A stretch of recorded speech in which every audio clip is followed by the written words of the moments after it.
ակնկալիքներ ունեք, կբավարարի դատարանը ձեր կարծիքով այդ միջնորդությունը, կալանքի ժամկետը երկարաձգվի թե ոչ։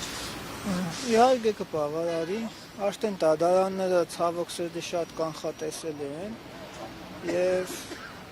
երկար մտածելու խնդիրը չկա, բնականաբար կերկարացնեն, կալանքի միջոցը խափանող միջոցը կպահպանեն։ Վերջերս երբ որ առաջարկի դարձավ, որ պաշտպանության նախարարի հրամանով տնտերեցների ինստիտուտն է լուծարվում բանակում, նախ այս ինստիտուտի կարևորությանը խնդրում եմ անդրադարձեք եւ ինչու որոշեցին լուծարել։ Նախ ես անձամբ շատ տնտերեցների ճանաչել եմ ու իրենց ծառայության ընթացքից խոսել եմ, պատմել են եւ կարամ ասեմ շատ կարևոր էր տնտերեցների ներկայությունը բանակում եւ զինվորների բարոյահոգեբանական մթնոլորտի հետ կապված եւ ծառայողներին պաշտպանելու հետ կապված ներքին խնդիրներում, օրինակ վերադասի կողմից ինչ-որ ճնշումների դեպքում կամ ներքին խնդիրների դեպքում շատ օգուտ էին տվել եւ իրոք շատ երևի նույնիսկ ինքնասպանության փորձեր էին կանխել, շատ առողջացնող դեր ունեին տնտերեցները հոգևոր առումով եւ ընդհանրապես կենցաղային առումով բանակում ցավալի է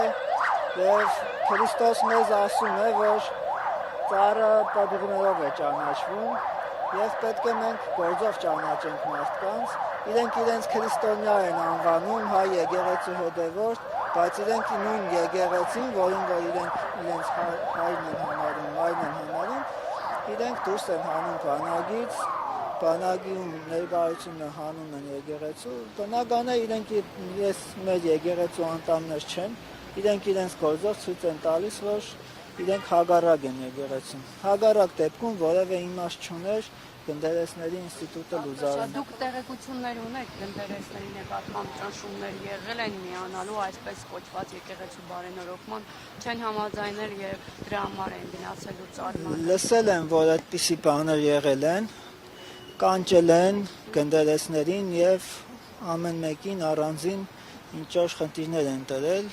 միանալու։ Այդ զուտ լսել եմ, անձամբ ես տեղեկություն չունեմ, բայց բնականաբար այս ամեն ինչի տրամաբանության մեջ տեղավորվում է այդ լուրերը եւ քանի որ չի հաջողվել իրենց միացնել տնտերեցներին իրենց տխրահռչակ այս շոուին, ստիպված արդեն որոշել են տնտերեցների ինստիտուտը ցրել, ինչը որ միանշանակ վնասում է առաջին հերթին մեր Հայաստանի Հանրապետության քաղաքացիներին եւ զինվորներին։ Եվ այս մասին ավելի շատ պետք է մտածել ազգաբնակչությունը, քան թե մենք։ Մենք մեր ծառայությունն ենք անում իրենց համար։ Հիմա իրենք զրկվելու են այդ ծառայությունից, իրենց զավակները ավելի քիչ բարվոք, ավելի ոչ հոգևոր մթնոլորտում են ծառայելու եւ հոգևորականների ծառայություններից չեն կարողանալու օգտվել, ինչի կարիքը որ միանշանակ շատ ունեին եւ